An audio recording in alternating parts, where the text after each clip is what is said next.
This evening, welcome, we would like to propose to the Homeowners Association of Arbor Meadows a community book swap.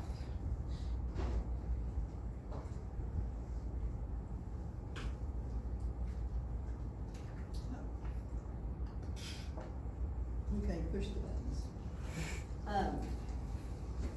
A community, definition of a community is a feeling of fellowship with others as a result of sharing common attitudes, interests, and goals.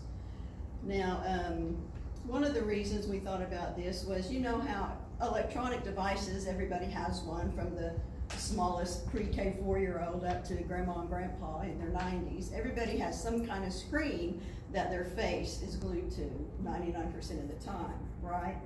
And even though these electronic devices can bring us information from around the world, sometimes we don't even know the last name of our next door neighbors, right?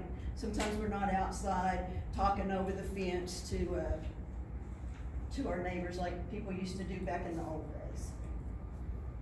So we got together as a group and we'd like to propose a low-cost continuing event that will benefit the members of the Arbor Meadows community. Now, we all know that caring comes through serving one another.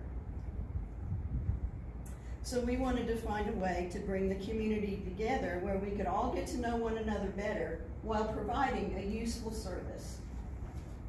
We searched for a simple, low-cost project that would require the community to come together and participate as a team.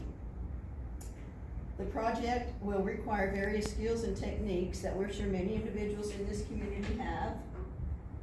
And the plan will not only benefit the community as a whole through volunteerism and teamwork, but will also serve the individual members of the community in a positive manner. And as we've all learned here tonight, that as we work together as a team and we combine our resources and our personal skills, a better end result comes out of that, and that's what we want for our community of Arbor Meadows. And Joel's going to tell us a little bit about the problem of illiteracy. So the problem with literacy is it's not just people not having the ability to read, it's what that causes throughout life. According to the Oklahoma Department of Libraries, the Oklahoma Metro Library, and the CommunityLiteracy.com, 2/3 of students cannot read proficiently. 85% of juveniles who are in the juvenile court system are illiterate. 60% of prison inmates are illiterate. 1 in 5 adults in Oklahoma are functionally illiterate, which is 1.5 million adults in Oklahoma. So they're starting to see that people that actually don't read well are more likely to be in prison and have problems with crime throughout their life.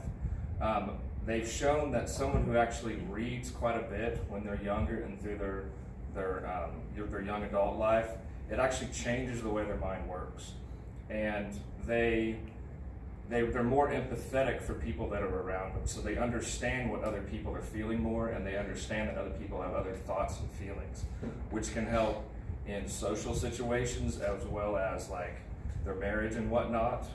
So it can help with family life a lot. It actually slows the decline of diseases such as Alzheimer's as much as 2.5%. It improves sleep. The theory of mind is something that they've been studying that has to do with the empathy that actually reading helps, and it changes the way your brain is wired and actually helps you understand the world around you better. TV is something that destroys theory of mind.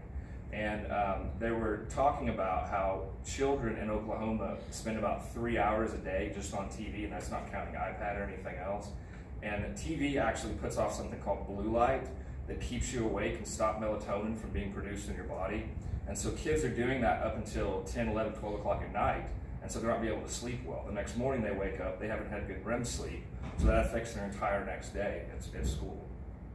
So the problem isn't just reading, it actually is their entire life and what it affects. And so not having libraries close to children and stuff that would like to read, they're gonna go to other things such as TV and internet and whatnot. So having the ability to just walk outside in these communities and get books and stuff that they're interested in reading could actually help with crime and 100 other things later on in their life.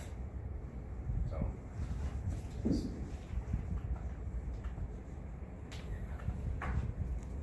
So our plan, our solution for our proposal is a picnic and build day. So we want to make sure that we are creating new friendships within the community. Share a meal, and how fun is that for the kids to get out on a beautiful day, to get together with the other kids in the neighborhood, maybe kids they've seen on the bus but haven't talked to, and get to do this with them.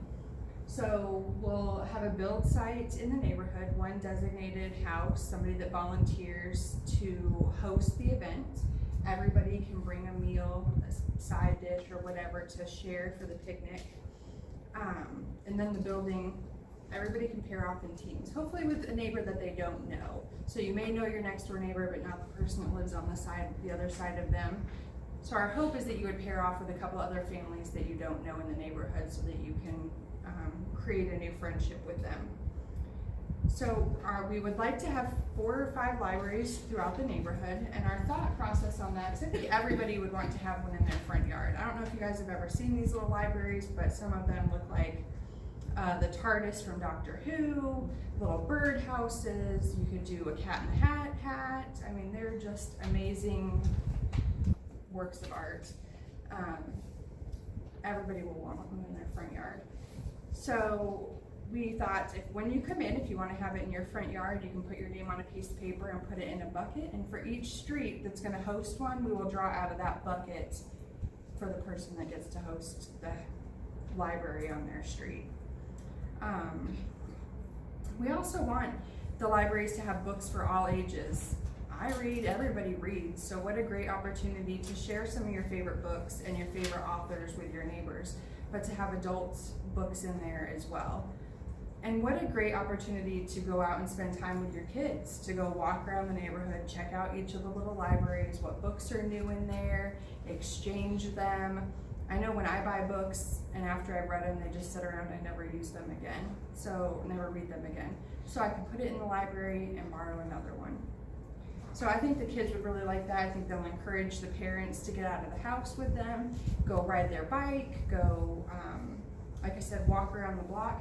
And as you're walking and your neighbor is outside mowing their grass, you're gonna stop and say hi because you met them when you were doing this build project.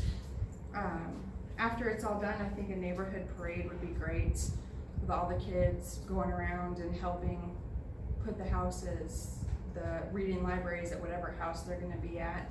And it'll just make the whole community really involved in it. Really support the community.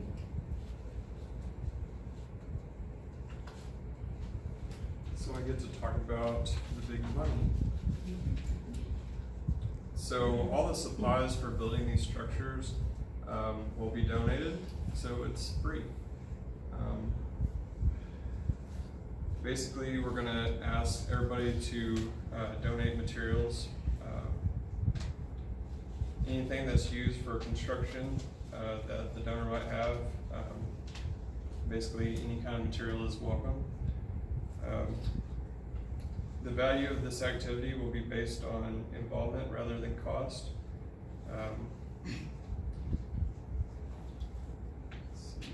So we actually looked up prices for the structures. They usually range from $20 to $300. We've looked at Craigslist, stuff like that, but we're not going to go towards that. We're going to go mainly for all donated. So in the event that we can't get it donated, we'll visit local businesses for required supplies. Let's see. We looked up, like Home Depot has some scrap wood bins. A lot of stuff that's less than $20 they might just give you for free. Craigslist has a lot of free wood, stuff like that.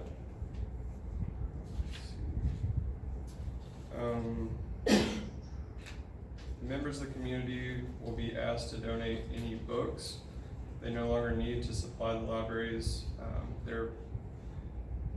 thereby making the cost of the book inventory $0 as well.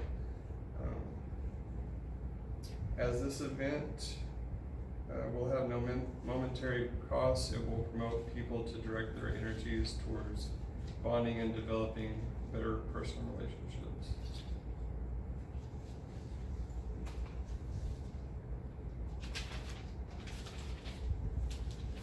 In the conclusion of our project, we hope to build stronger bonds between those who live in the community. We hope to have more cohesive feelings among the members of the community. We hope to build a sense of brotherly love for one another, and also an increase in literacy and exercise as you get out and you're walking around your neighborhood. You can go to each library. You don't have to just use the one on your corner. You can get out and explore. And all the books, they can be delivered at any other library. And so it'll really give everybody a good opportunity to get out, take a walk, take their kids out. And there might be some older kids who are willing to read to some younger kids, or things like that. So we really expect great things from this project. And Hunter, what is the cost of building relationships within communities? It's priceless. It's priceless.